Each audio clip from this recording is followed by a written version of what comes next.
Alô, atenção! Vamos receber aquele que realmente é o maior ícone pop do Brasil no século XX. Menino levado da breca, conquistou a nação e a linguagem do povão. Sucesso! Um dos maiores nomes do rádio e da televisão brasileira. Nessa era digital, como diz o José Abelardo Barbosa, quem não se comunica se trumbica. Palmas para ele que ele merece. Aê! Nordestino, de sotaque carregado e voz nasalada. Há quem diga que o velho palhaço era indisciplinado e tímido, mas certamente era uma pessoa alegre, decidida e corajosa.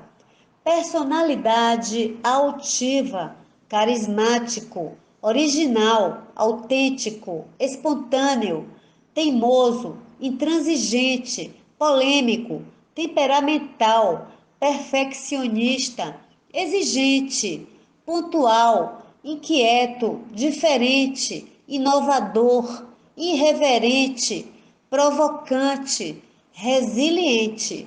Entrou para a história como um dos maiores animadores de TV. Líder de audiência, o apresentador de todos os tempos costumava dizer, abre aspas, comunicador é avó, eu sou é festeiro, fecha aspas. Na era da comunicação, 33 anos após o seu último programa, ainda é referência e inspiração. Seu conterrâneo, Alceu Valença, é quem o define muito bem, abre aspas, um velho jocoso, libidinoso, safado, criativo, encrenqueiro, um humorista, conhecedor da cultura popular pernambucana, os pastoris. Ele reinventou o pastoril e levou para a TV. Fecha aspas. Fazia aquilo que mais gostava: brincar, entreter, divertir, encantar, surpreender e impactar. Finalmente, ele veio para confundir e não para explicar. Aos 21 anos de idade, cursava o segundo ano de medicina em Recife. Ao fazer uma palestra sobre alcoolismo, percebeu seu talento junto ao público, transmitindo, além de informação, muita diversão. Sucesso! Ele integrava a banda do grupo acadêmico como percussionista e baterista, animando eventos. Uma cirurgia de apendicite o havia forçado a trancar a matrícula na faculdade. Foi quando soube que o navio Bagé, que seguiria para a Alemanha, estava contratando músicos. Ele não pensou duas vezes, chamou os amigos, embarcando nessa empreitada sem se preocupar com o início da Segunda Guerra Mundial. Entretanto, o navio foi obrigado a retornar para a capital federal, o Rio de Janeiro. Aborrecido por ter de repetir o ano acadêmico, acabou trancando definitivamente a matrícula, pois precisava trabalhar para se sustentar. O Brasil perdia um médico e ganhava o doutor da alegria. Em 1940, viajou para o Rio de Janeiro, empregando-se como locutor na Tupi. Avesso a apresentações bem comportadas, deixou o programa. Ele idealizava algo que mexesse com o público. A oportunidade surgiu 3 anos depois na Rádio Clube de Niterói, com o programa que ele nomeou de Rei Momo do Chacrinha, devido à sede da emissora localizar-se em uma pequena chácara, onde patos, gansos e galinhas barulhentos circulavam. Um tremendo efeito sonoro. Sucesso! Anualmente, ele lançava uma marchinha de carnaval. Deu asas à imaginação, criando efeitos sonoros especiais com o que tinha em mãos. Panelas, colheres de pau, garrafas de água. Produzia sons e ruídos, fingindo que lá aconteciam enormes festas e lançamentos de discos. Deleitava o público ouvinte ao conduzi-lo em glamorosas noites de gala, quando supostamente recebia convidados ilustres.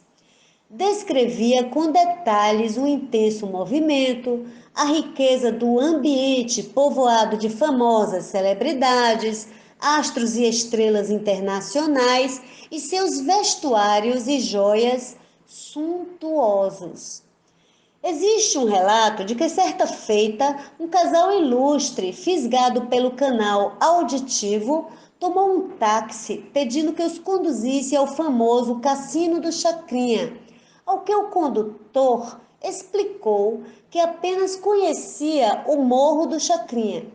Pois muito bem, encontraram em meio à mata escura uma casinha de onde perceberam que havia luz, som de panelas batendo e outros ruídos. Buzinaram e gritaram até Chacrinha surgir à vontade, usando apenas calção, sapatos e meias.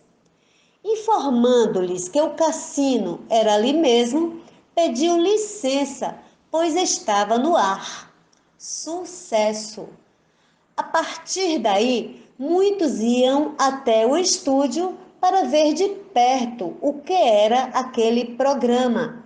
Chegando lá, se deparavam com Abelardo de cueca e lenço amarrado na cabeça, fazendo a festa. Logo ficou conhecido como Chacrinha, que também significa algazarra e confusão. No auge dos cassinos no país, o programa passou a se chamar Cassino do Chacrinha e durou apenas 2 meses, pois ele foi demitido novamente. Ao invés de ficar abatido, tratou de levar o seu cassino, junto com o seu estilo, para outras emissoras de rádio ao longo dos anos 40 e 50. Sucesso no rádio, estreou na televisão com o programa infantil Rancho Alegre, interpretando um xerife devidamente caracterizado. Aceitou aborrecido o desafio de apresentar nas madrugadas na TV Rio, mas alcançou tamanho sucesso que pulou para o horário nobre com um programa ao vivo, onde usava terno e gravata. Daí, criou a discoteca do Chacrinha com um look excêntrico, que incluía um boné de disc-jockey e um enorme disco de telefone pendurado no pescoço. Sucesso chama sucesso. Ele passou a comandar o programa Cassino do Chacrinha, nome escolhido por causa do enorme sucesso radiofônico, palco da sua estreia numa chácara de verdade. Visionário, sempre na vanguarda, inventou uma maneira de fazer rádio e TV que até hoje é imitada. Engraçado e excêntrico, usava roupas extravagantes e multicoloridas, mesmo quando a transmissão da TV ainda era em preto e branco. Os seus figurinos incluíam telefone gigante, baiana estilizada, noiva, Mulher Maravilha, gerando a moda de usar fantasias em apresentações de TV. Empregando um humor debochado, usava uma buzina de mão para desclassificar os calouros nos concursos que promovia. Espalhafatoso, precursor em usar elementos que disparam endorfina, dopamina e serotonina, criou um estilo muito peculiar de comunicação. Os seus programas eram animados por bailarinas municipais ou dançarinas profissionais de palco que coreografavam, assessoravam, recebendo o apelido de vitaminas do Chacrinha, TVzinhas e mais tarde chacretes. Enfrentou obstáculos. Dá para imaginar melancias, abacaxis e bacalhaus sendo arremessados ao público? Muitas vezes o próprio apresentador custeava essas extravagâncias, bem como o próprio vestuário e o das chacretes. A ideia do bacalhau surgiu numa ocasião em que o produto havia encalhado nas casas da banha, seu patrocinador na TV Tupi. Ele reverteu a situação desencalhando-os divertidamente enquanto atirava-os ao mar de gente perguntando: "Vocês querem bacalhau?" O público ia à loucura, disputando os brindes. As vendas nas casas da banha explodiram. Provando estar com tudo e não está prosa, revolucionou os programas de auditório, influenciando e revelando grandes astros da MPB. Baby Consuelo, Luiz Caldas, Clara Nunes, Raul Seixas, etc. Sabia identificar talentos, promovendo-os e também apoiando os artistas. Compartilhava o seu divertido espetáculo com uma seleção de jurados polêmicos que incitavam a reação do grande público, gerando muita vaia, algazarras e arrancando muita risada. Brincalhão comandava a massa com humor debochado. Tinha o hábito de apontar para o próprio nariz quando queria enfatizar suas frases insólitas, que caíam instantaneamente no gosto popular e se tornavam bordões. Tem uma muito citada por estudiosos de comunicação: em televisão, nada se cria, tudo se copia. E muitas outras: cheguei, baixei, saravei. Como vai bem, veio a pé ou veio de trem. E a célebre Terezinha. Por falar na Terezinha, essa tal aí nunca existiu de fato. Era apenas um nome de sonoridade igual a Clarinha, uma marca de água sanitária que o patrocinava. Com a falência da empresa, Chacrinha não podia continuar usando o nome e por isso substituiu. Tipo, perca o patrocinador, mas não perca o bordão. Ele sabia o que o povo queria, fornecendo em doses exageradas descontração, alegria, ironia e muita resenha. Ilustre torcedor do Vasco da Gama, costumava exibir a camisa do Cruz Maltino em seus programas, enquanto provocava a nação rubro-negra sob as vaias da plateia. Fazia o circo pegar fogo. Então, magistralmente, esfriava os ânimos zoando: "Ai, ele vai ser papai, quem vai querer?" Daí arremessava farinha, frutas e ficava tudo bem. Divertido mesmo era ouvi-lo dizer, abre aspas, "graças a Deus o programa acabou", fecha aspas.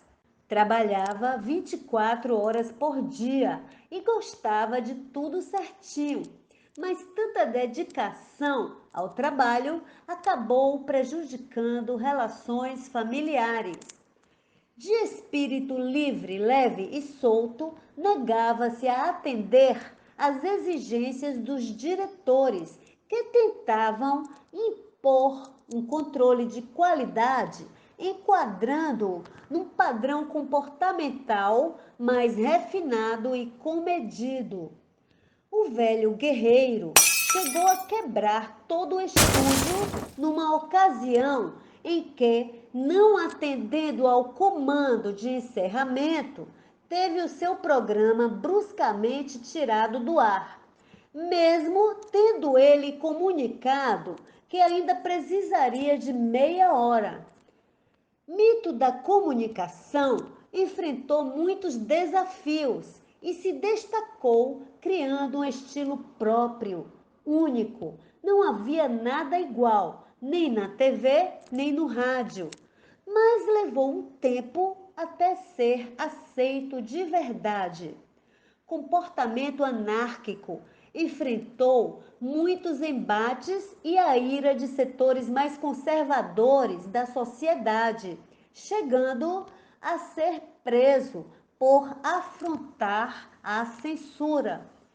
Taxado de louco, foi capaz de demonstrar sua autoconfiança, autoestima e autorreferência.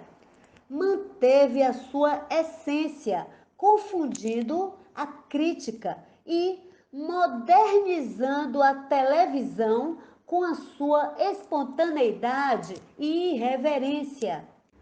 Pavio curto, temperamento forte, gênio, capacidade de improvisação, engajamento e entretenimento. Reconhecimento. O jogo começou a virar quando o sociólogo Edgar Morin o chamou de Papa da Comunicação Brasileira. Foi convidado na década de 70 para dar aulas no curso de comunicação na Faculdade Cândido Mendes do Rio de Janeiro. Medalha e livro na Casa da Moeda, alusivas ao seu centenário. Estátua no bairro Botafogo, Rio de Janeiro. Em 1987, a Escola de Samba Carioca Império Serrano desfilou com o enredo Com a Boca no Mundo, quem não se comunica se trumbica. Foi a sua única aparição na Marquês de Sapucaí, desfilando no último carro alegórico que reproduzia o cenário do seu programa, ao lado das chacretes, do Russo e da jurada Elke Maravilha, acenava glorioso, curtido a merecida apoteose e o carinho do grande público. Nesse mesmo ano, recebeu o título de doutor honoris causa da Faculdade do Rio de Janeiro. Durante a Tropicália, ficou imortalizado na canção Aquele Abraço, de Gilberto Gil, recebendo o título carinhoso de Velho Guerreiro. Em 2017, ano do seu centenário, seu querido Vasco da Gama entrou em campo com uma logomarca na camisa, estampando o seu rosto. Aliás, em 1968, o Conselho Deliberativo do Vasco concedeu o título de sócio honorário. Imortal, uma personalidade tão forte, virou personagem de cinema, interpretando ele mesmo em vários filmes brasileiros. Na onda do Iê, Iê, Iê, de 1966, no qual ele encena seu programa de calouros, A Hora da Buzina. Pobre Príncipe Encantado, 1969. E As Aventuras de um Paraíba, 1982. No Carnaval de 2018, a Escola de Samba Acadêmicos do Grande Rio desfilou com o enredo Vai para o Trono ou Não Vai? Se ele foi para o trono e permaneceu imortalizado.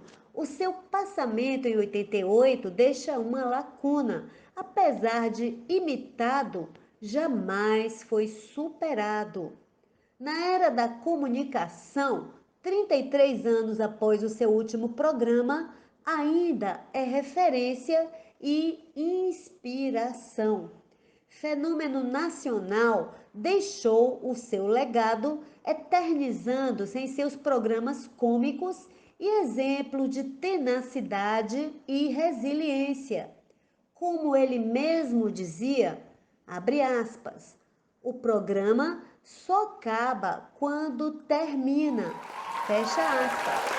Palmas pro Chacrinha, que ele é uma gracinha.